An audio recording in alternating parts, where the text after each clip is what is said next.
and welcome to another episode of a Wicked Parley. Tonight we're going to be discussing sports and sports psychology. All the ball. Before we get into the topic, I just want to kind of bring up a couple little things. The first thing I want to bring up is some sad news. Sad news in case you guys hadn't watched the previous episode. From January 12th to January 20, or was it the 22nd, I think? 23rd? Yep, 22nd. Okay, 22nd, we will be going on hiatus. All good channels, seem to always have like a non-stop content. Unfortunately, I guess our channel's not that great because we're going on a break. I'm getting burnt out. Hey, we need some mental health care right now. Yeah, I know. Oh my gosh, so much. So, so just heads up. But don't worry, there'll be pre-recorded content going out that month.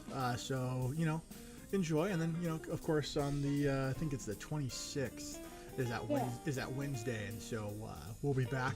And We'll be coming back. And then following that week, starting with the first week of February, we'll be introducing a brand new format to the show where there will be no longer a Wednesday episode. There will be a pre-recorded content released on Tuesday and Thursday.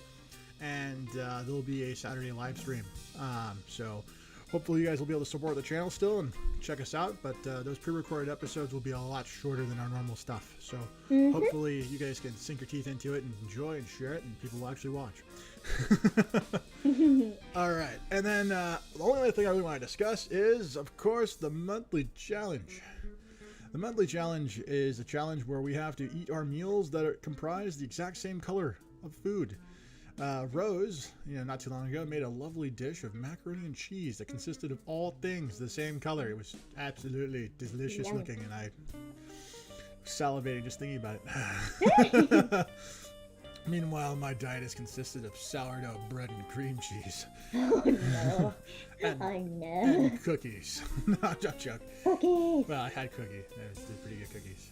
I'd be a anyway, anyways, all right. So let's go ahead and discuss sports for a second here. And the thing I want to first say is that sports can be talked about from a lot of different angles. There's a lot of perspectives that could be, and so we're not going to be able to cover absolutely every angle there is. And so we're just going to kind of discuss the finer points, and we're going to be taking more of a direct look at sports psychology specifically as a separate field than perhaps just sports in general, because it is something that I think is very important and not really discussed nearly as often. And with that being said, the staff has kind of created a few questions / talking points that the lovely Rose is going to be reading from, and then I'll be responding to them. Feel free to respond to any one of the questions in the chat, and if you have something fun or cool to say that it relates to one of those things, we may read it aloud and we may comment to it. So, yeah. Rose. Yeah. So, Rose, what do you want? Which one do you want to kind of jump at first? Yeah, sure. Just let me go ahead and start that. Oh, right. So that I have something to watch. So, First thing, what does sports psychology entail? Well, sports psychology is a pretty big field. It relates to basically anything that a person who performs a high-end sport or something in the entertainment industry, or even as something as simple as a little league baseball game. Anything that affects a particular group like that is something that a sports psychologist would go for. And what they do is they utilize principles that would be found commonly in therapy or in a counselor's office or a school psychologist to create circumstances and situations and diagnoses and treatments that facilitate a person when they're going through a particularly troubling time. Kind of a mouthful. Okay. Yeah, like that. It's like breathe. Breathe. Take a deep breath and breathe. Okay. So, specifically, could you name any key aspects or parts when using sports psychology? Absolutely. Yeah, there are a few things that kind of jump right in mind. First thing has to do with people who need to be able to control anxiety. This is a very common problem when it comes to persons that perform at a extremely high degree. Is this whole idea of anxiety, fear of not being able to do the correct thing in the right moment, etc. Oh no. Oh no. Yeah. No. Yeah, it's not so good. Another thing that's a key element of it is just a whole bunch of situational awareness. You know, being aware of the going-ons of a team-based activity. If you're a member of a football team, basketball team, baseball team, understanding the dynamics that are involved and the interpersonal relationships that often take place in those things. Being aware of those makes it very helpful to become relatable to the person that needs help. Okay. So those are some of the key aspects of sports psychology outside of just having a medical knowledge and biological knowledge, working knowledge of, you know, muscle groups, etc. All right. So other than, being aware of these things and having the know-how for medical use, Mhm. what might sports psychologists have to keep in mind when Well, applying these things? there's a lot of things that they have to keep in mind. just like maybe top 5, I guess. Top 5. Okay. So the first thing they're going to need to keep in mind is the family and the coaches and all the people who basically are going to be working with that particular individual. They need to be aware of any dietary restrictions. They need to be aware of any medications. They need to be aware of any particular games that are going on. Fair. And they need to be able to calculate the overall time they have to work on whatever issue. Because let's say hypothetically you're in spring training. And you have X number of months to get whatever is wrong fixed before the season begins. Yeah, fair. So those are some of the things that I can think of. Okay. So out of those ones you named and whatnot, besides the whole they're part of the athlete's life, training, etc., how might each of these individual aspects further affect an athlete? Further affect an athlete, huh? Like beyond what you would think of in the first come first thought. Okay. So the thing that I think kind of would be like helpful is probably talking about what would be good about them. Okay. Right? And I think that one of those particular things might be the fact that a person who is an athlete is going to be experiencing a whole bunch of happy, feel-good chemicals like serotonin, like dopamine. And this is going to make them not only feel good, but it's going to improve their performance. It's going to allow them to experience the game from a much more clearer headspace. So instead of being bogged down by negative emotions and doubt, often these particular chemicals are going to kind of cut through all of that and make them more efficient athletes and players in the game. So I think that's one of the aspects that could affect them, and I think that it's a way in which it is a beneficial thing. Also, because they have all of this happy, good, feel-good chemicals, it also has the adverse effect of helping with blood flow and being able to properly give the nutrition necessary to fix, mend, repair muscles, cellular damage. Proper distribution of everything. Yeah. So everything kind of gets fixed quicker, and things don't get hurt nearly as bad. So those are some of the aspects that could potentially be good surrounding. Okay.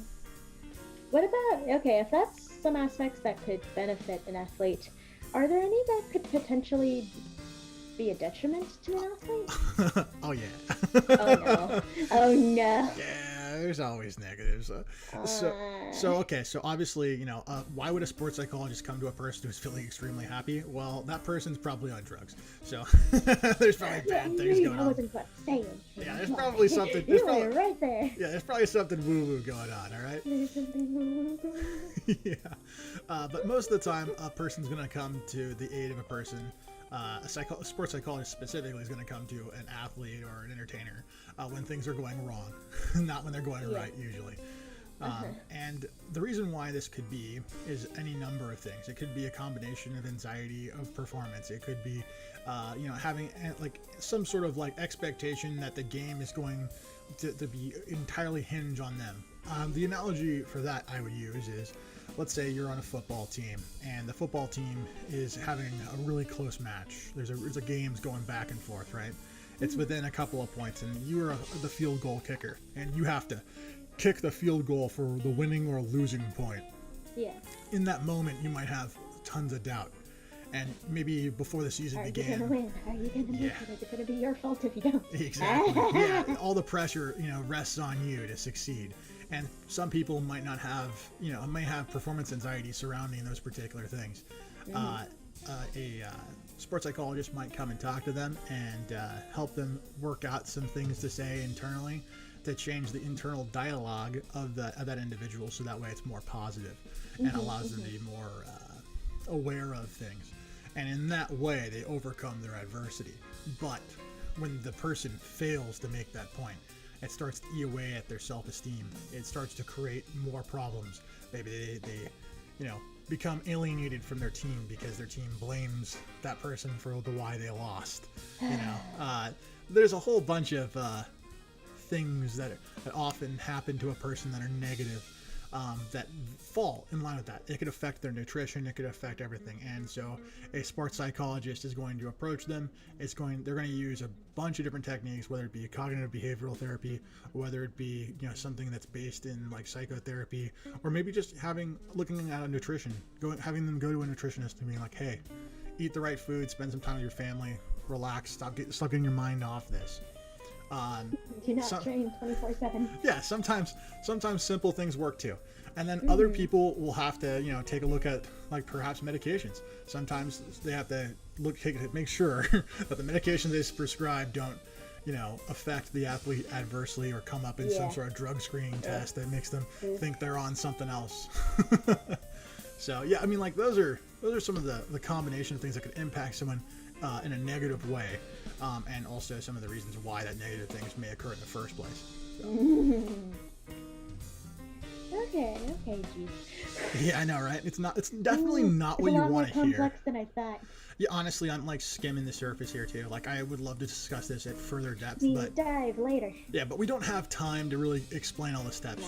So in the future, if you guys care, email the show, let us know, and we can go into a deeper dive discussion about a specific aspect if you guys would like. For now, Cliff Notes. Yeah, just Cliff Notes. All right. So, are there any misunderstandings or misconceptions about sports psychology that you think exist? Oh, for sure. I mean, I guess one of the most obvious ones is that sports psychologists only treat athletes. That's one of the big ones that's very, I would imagine, is pretty common. But in fact, the truth is that you could be a comedian, you could be a radio show talk host, you could be some form of entertainer for late night TV or something, just TV in general or a movie. I mean, anything that requires you to have a large engagement typically is in the realm of a sports psychologist. And they will use the same techniques that you'd often see in a therapist or a counselor or anything else used in tandem with their innate knowledge of the field. So those are, I would definitely say, probably one of the key misunderstandings. Okay. All right. Any other misconceptions? Yeah, I think another one is that perhaps the issues that a person experiences are something that's common to everybody. I think a lot of people think, oh, I've had anxiety before. I know exactly what it feels like. I don't think so. I mean, if you're that guy who's got the same degree at least. Yeah, I mean, you don't got like 40,000 people screaming at you to either kick or miss the ball. If you're that football guy, it's that's pressure that I think very few in the world have really experienced, and so. I think the anxiety that person may feel is completely different than the anxiety. That sounds like, okay, this might be an oversimplification, but it legitimately sounds like stage fright, like amped up to about 100. Oh yeah, I mean, okay, think about it this way, right? Imagine the Olympic athlete who trains their entire life to make one run during the Olympics, right? And literally is frightened to ever start because of the pressure of what if they fail, because their whole life is built up to this point. No. And then that's like, worst. And then I've heard people basically compare that to, I'm not gonna pass my class.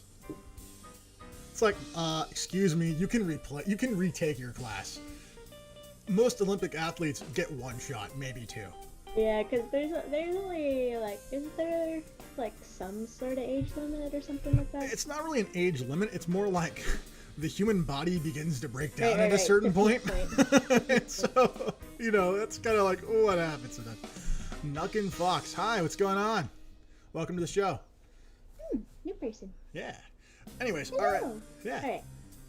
So the next, what's the next order of business, Rose? Yeah. So you mentioned, the types of people that are involved when utilizing sports psychology. You've got the psychologists themselves, you've got the athlete, you've got their friends, family. Like, who all is involved in the entire process, whether that be their treatment or coming up with a plan to treat them, that sort of thing. Okay, yeah, all right, gotcha. There's a lot that can be listed, so. Yeah. Okay, so, well, first of all, when we talk about sports psychology, and we're going to talk about specifically an athlete here, right? Mm-hmm. There's the team, there's the coach, there's the coaching staff, there's the management, there's all the things that are involved in making sure that particular athlete is in tip-top shape, healthy as a horse, and able to do their job to the best of their ability. Healthier than a horse. Or in some cases. I know, right? And then there's the other side of that coin. That's the friends, the family, the children, the spouse, and making sure that they're able to be a part of that particular person in a fair, equal, and healthy way, which is something that is a opposite side of the coin that is equally important, that is often ignored. This is like there are problems with You it got too. those workaholics, trainaholics. Oh You my got God, those yeah. workaholics that just wreck themselves because For they don't sure. have a support system to make them stop. Yes. Yes, in Yikes. all of those categories. What a yikes. Yeah, I mean, I definitely think that there's some certain individuals in the sports realm that I can think of that just need to stop, Mr. Brady. You just They need to stop. chill a little bit. Just relax. Just you're done now. It's not the end of the world. You're done now. Just fade off into obscurity. Well, dang, alright. No, fuck that guy and his deflated football. Anyways. Okay, before we go off on that. Yeah, no, we're not going Alright, there. so how about we move on to another topic? This one about relating sports psychology to other types of psychology, such Sure. as how is this similar to other types of psychology? Okay, well, sports psychology, just like as I'm sure everyone's not shocked to hear, is intimately connected to all aspects of fundamental psychology. So, just like a doctor, like your doctor who trains to treat little children, and the doctor that trains to be a specialist on dissecting people, or doing heart transplants, specialty surgeons and things. They all still went to medical school. Yeah. And the thing about that is that sports psychology borrows concepts from community psychology, from psychoanalytical theory, to every form of thing you could possibly imagine when it comes to the nature. Because at the end of the day, they're just trying to build relationships and connect to their particular clients. This is not unlike counselors, therapists, psychiatrists, etc., down the whole line. And in fact, I would say sports psychologists are more similar to a psychiatrist, like a generic one, than any other field, because they have to have a medical understanding of their particular clients.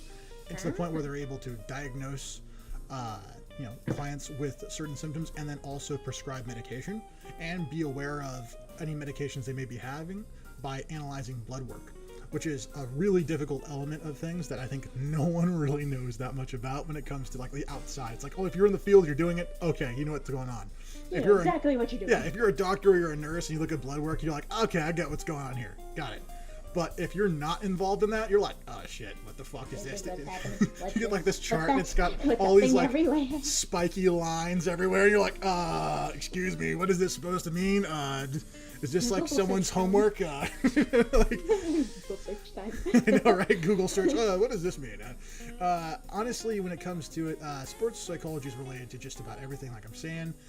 But I think it does have a close parallel. I mean, when it comes down to treating someone who has a severe anxiety, the way you go about it is going to be the same no matter how severe it is. I think it's all about having the skills to build up the relation between the client and the clinician, and being able to adequately disseminate the information that's needed to get them to a point where they can actually do something about it. Because it's not just being like, hey, do this, and then it's all solved. It's more like, try this, adopt this ideology, and let's work at it. And then you keep on working at it until you get them to a point where, oh, it's stable, it's fine, it's going to be okay. And then you just kind of work up and build up a series of tools, and then that's how they get past it. There's a lot of things that are in the sports realm that are not necessarily physical injuries, but psychological ones that can be worked on that way, that don't necessarily require medication, but require attention in a different way than the athlete typically gets. And that's the thing that sports psychologists, I think, they borrow so much from when it comes to like counseling and therapy and whatnot, is because that dialogue, that communication, that's central. It's super important to the overall health of that athlete or that professional. Gotcha. Okay, last thing for now before we get into our break. Okay. So, how does sports psychology differ entirely from those other types of psychologies? Like, are there any issues that sports psychology is better equipped to alleviate? Are any techniques different, like completely different than the so-called norm? Okay. That sort of thing. Gotcha. I said so-called. I don't know. Yeah, I got you. Okay, so the first thing that's going to separate them has to do with the clientele by which they work. The degree by which the symptoms are happening are going to be unique to that particular profession. You know, as we have talked about before, the anxiety between someone who is about to take a test versus someone who's about to, perform at the Olympic stage, that's going to be a dramatically different magnitude. Oh, yeah. And so it requires a very, very different kind of hand at being able to even approach in the first place, because most athletes have listened to a whole bunch of people talk their shit and don't take them seriously. So you need to come at them in a way that shows that you're aware and you're sympathetic to their actual needs, and that you're not just here to bullshit them. You're not just here for a paycheck. Yeah. And then I think the other thing that's important that's really different outside of just the medical knowledge, which is not super different in compared to, say, psychiatry, which is, where you basically prescribe medications. The big thing is to do with the teams. See, like most therapists don't have to necessarily deal with a team when it comes to an individual. At most, they might have a few family members that are involved. But when it comes to sports psychology, you may have upwards of 100 people you need to have a pretty good understanding of, and figuring out how this individual relates to all of them. And you need to have the support and trust of that group of people too. And so it really requires a different kind of person, a person who's very engaging, very outreaching, to be able to get involved in a way that actually is, there and can be helpful, because you may be very wise and your client may trust you, but if the people who supports him don't trust you, then you have a big problem. Okay. And then what will happen is that your trust can be eroded from out under you. Huh.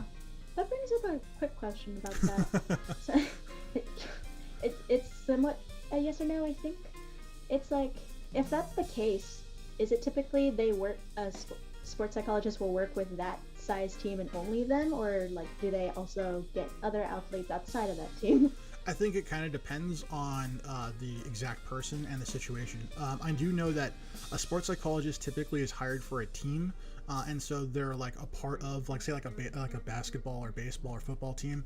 Okay, part so of the staff too. that's associated with that team might be a sports psychologist, and so they're going to already intimately be aware of all the people involved. Okay. But that doesn't necessarily mean that sports psychologist might not have a secondary job where they work with, say, a little league. Or work with maybe like an entertainer, like maybe a comedian or something like that, calls him up and is like, "Hell, hey, I got to refer to you by LeBron. He tells me you're the best." Something like that, something crazy, and you're like, and so you could very easily find yourself also working in like as a part-time gig, helping some other person out who is a much smaller, much different setting.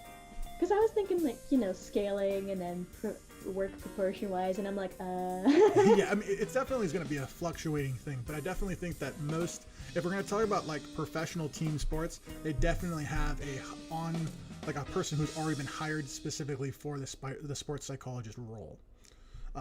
But like I said, it's not unheard of for people to take on multiple work, and it does vary, so. Okay. Any real last comments about the question? Not particularly. I just would like to say to the audience, I want to say thank you once again for showing up and watching. And if you guys have any questions, use the break to think of them and throw them in the comments section. And then when we get back from the break, we'll take a look and answer them where we can. And we'll be going on that break, I think, right now, and it'll be for 2 minutes. Yep, 2 minutes. See you then.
Hi, and we're back. Okay, so Hello. I don't see any particular new questions added, so I'm going to assume that you guys didn't have any. But feel We're free. doing an okay job, maybe. Yeah, I guess maybe. But feel free, if you guys have any, go ahead and throw them up in the questions, because we'll answer them, assuming they're not too, crazy. All right, let's. All right. So Rose, where are we at in the roster of things? Yeah. We've mentioned anxiety, we've mentioned the pressure and whatnot. Uh-huh. What are some other examples of pressure that athletes are subjected to because of their sports?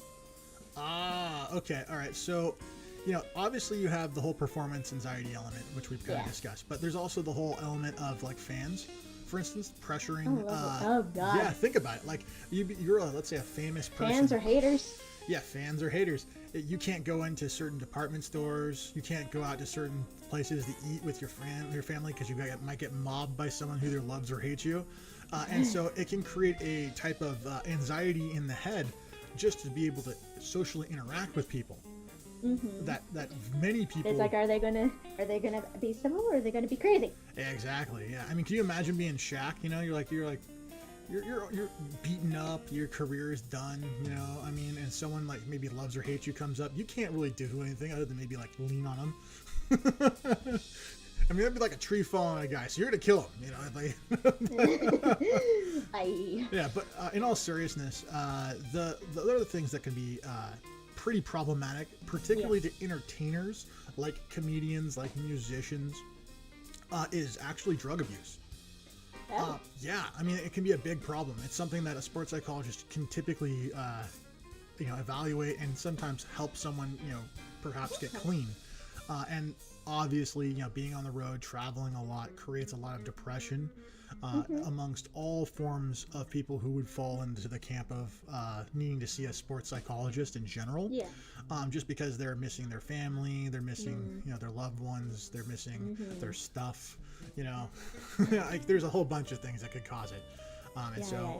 Having a remedy for homesickness kind of helps. I mean, in the modern day, I think that one's not as bad because considering people can just be like, oh, I'm just going to take a red eye back. It's going to suck, but at least I'm going to be back home in like a day, or less. So. I'm gonna take a plane. I'm gonna do a Zoom chat. Gonna do a FaceTime. Yeah, well, I mean, sometimes the Zoom chat FaceTime thing doesn't really work out for some people. Not all the time, but for to alleviate just a tiny fraction. Mm-hmm. I mean, like if you're missing your wife and you're like, I want intimate time, Zoom is not going to be a way you're going to get that. Nah, you gotta go. Yeah, you gotta go. Gotta go. All right. So what's the next thing? Yeah, sure. So how do the aspects of sports competitions, championships, other major or minor events, how does that affect the health of the athlete, whether that be physical or psychological, for instance? Okay. Yeah, it's a big one. There's going to be many things that have to do with this, and I'm not going to be able to mention them all, but I can mention a few things that matter, and I'm going to start with positive, and then there's a negative side of this as well. So athletes that experience, a high level of competition are going to be exhibiting a bunch of key markers that indicate stress.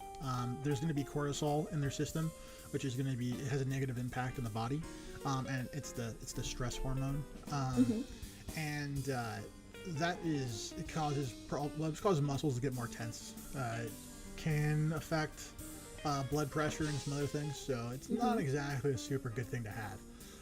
On the upside, if you happen to win, then of course you're going to be, bombarded with, dopamine and serotonin, and you're going to be like super on this high.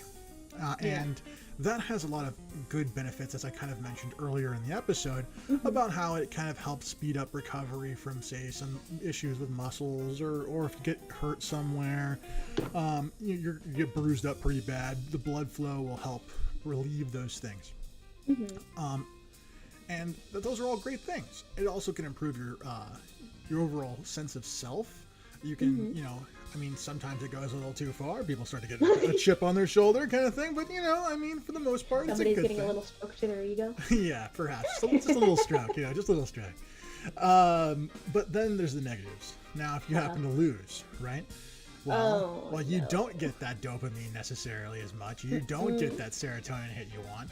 And you know that injury that like you got, that your fellow team, the opposite team that won got the same injury that healed up super fast. Well, guess what? Because you internalize that defeat and you're not happy about it, it's going to suppress your immune system. It's going to suppress certain things, and so you're gonna have a higher chance of getting sick. Injuries take. Did you just like make it worse? Yeah, injuries take longer to heal. You start to have doubt about yourself. And when the next time you're in a situation where you would potentially lose, you're more likely to lose because you're going to have the "I failed before, so what's different now" crossing your mind. And so competition and competing at the high end of anything is going to have these kinds of outcomes, and they're directly correlated to your health, your overall well-being, and your sense of self. And sports psychologists have documented the sociological and historical evidence of this to the point where it's like, this is 100% the case. This is no woo-woo here. No woo. No woo-woo. This is science. Indeed. All right. Okay. So, potentially, quick question, I have no idea. Sure. At what point might participating in a sport become, detrimental for an athlete? Besides, besides the, if they happen to lose, it affects them negatively, whether, the stuff you just mentioned. Is there anything on top of that might happen because? Yeah, definitely. Okay, so, obviously, in sports, people can get injured. Obviously, that's a detriment to an athlete. But the thing that's not necessarily spoken about too often has to do with the amount of time that an athlete spends, training on the field, preparing for the big game. Yeah. And this can take time away from family, can take time from spouses, can take time from important events. Maybe you can't make a daughter or son's graduation. Maybe you miss grandma's funeral and you don't go to the wake, Oh, dang, all right. Yeah, no, it's like, and then you showing up, you're like, you know what, grandma would have want me to win that game. I ran that touchdown for her. Are you sure about that? Yeah. Another thing that also kind of comes up is the fact that a lot of athletes aren't taught that much about finances. And so they get into situations where maybe they go into debt because they go into a casino and gamble $250,000 or some shit like that. No. And so all of these things can directly affect a particular athlete or entertainer or performer in a way that'd be super detrimental to their overall health and their psyche. Yeah. Because everyone knows if you are in debt, that's not good. Especially when you're in debt by hundreds of thousands of dollars. No. I don't even want to think about that big of a number. No, just no. I'm sorry, law students. Ooh. Yeah. All right. So on to something a little more better, a little more positive. Sure. Please. Sure. How can sports psychology help someone perform at their best? Like, how can it help someone who's physically injured, for instance? Okay.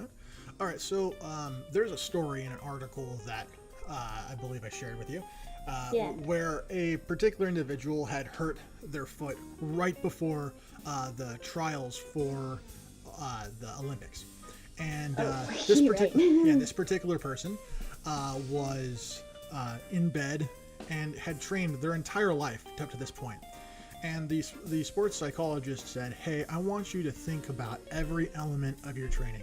I want you to think about in every way, every part that goes up to it.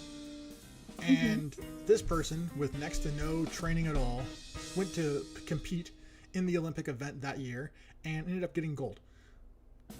And it was due likely to the motivation and the support of that particular sports psychologist and the tools that psychologist imparted to that particular athlete, improving not only their self-esteem, but giving them the motivation and the ability to continue training, just not in the way they were traditionally used to. Talk about turning your imagination into freaking reality. Yeah, I mean, honestly, like, one of the things that helps people who are maybe heavy set, who need to lose weight, is they just need to visualize themselves working out. So, like, let's say you're stuck in traffic. Think about doing curls or dumbbells or things like that. And you'll actually find that the body will try to secrete some hormones and do some things that will actually kind of try and get that process going. Maybe you'll burn a little bit of extra calories because you tricked the brain into thinking it needed to in order to the activity you were thinking you were doing. Mind over matter. Exactly. Yeah. Let's So go. yeah, those are some of the ways Okay. that can be done. Yeah. Okay, so those like kind of, I would say physical, but we just said mind over matter, so not completely physical. Well, I mean, I So- think that the mind is physical in some elements. I mean, I would think don't discredit the idea necessarily. Just because you're using mental power, you are using mental power to create a physical stimuli. So, I don't know. Alright. So how might it like help somebody who has a negative outlook on their training, their progress? You know, as we mentioned before, if somebody happens to lose at a big event, how might sports psychology help them overcome that? I think you mentioned earlier maybe a different dialogue in their head or something like that. Yeah, there's this idea of an internal dialogue that we all have. That sports psychologists and community psychologists have put forth over a few years, and I believe even Happy Psychology, which is a new branch, has discussed this. That we all have this inner monologue, and the way in which you can kind of improve yourself and improve all things you do, whether it be physical actions or mental actions of any kind, is start thinking about things in a more positive light instead of the default of what did I do wrong. It's what can I do better next time. Yeah. And in those particular ways, I think sports psychology has really cornered it by really discussing in more depth about what are the things you're doing right. Really promote, like, okay, you got to this point in your career. You've clearly done these many things good. So what else do you need to do to get to that extra bit? And by kind of, I wouldn't say fluffing up, but reinforcing the good qualities that they have that got them to where they are is something that sports psychologists can do to kind of help make the client realize, hey, this is what I can do to become a better athlete. I can be a better star. This is how I can do it.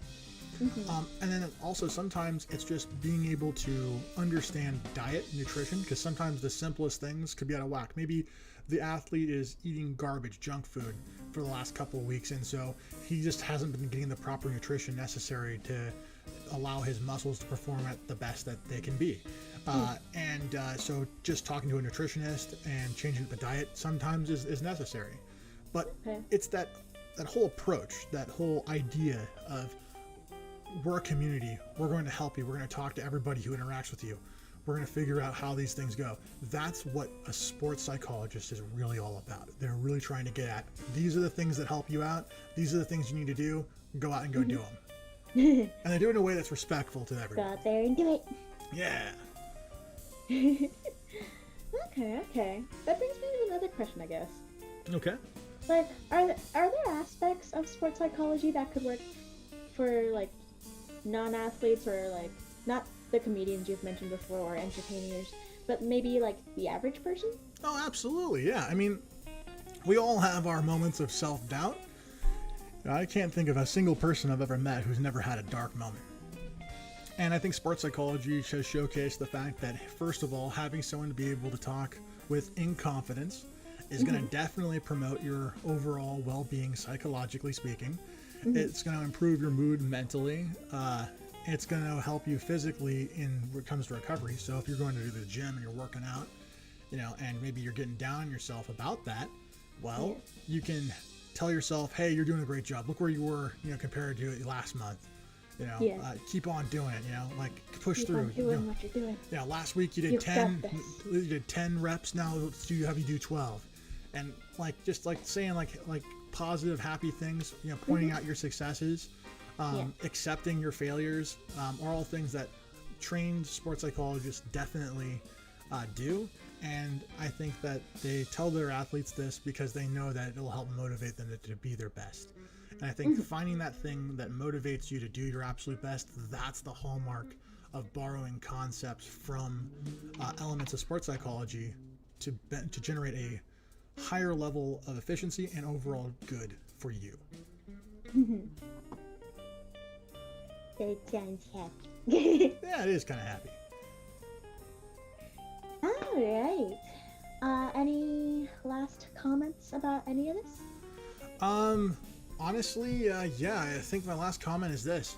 So sports psychology has taught us that you doing the right thing is contingent upon the support of everyone. So if someone in your family or your friends comes to you and says, hey, I need help with this, make sure to just hear them out, talk to them, because sometimes the best help you can be is just an ear or be a resounding board. So be sympathetic to the needs of your friends and family and be there for them when they come to you, because you are as just important an element as anyone else in that person's life, and don't think that you're not, because you're worth it.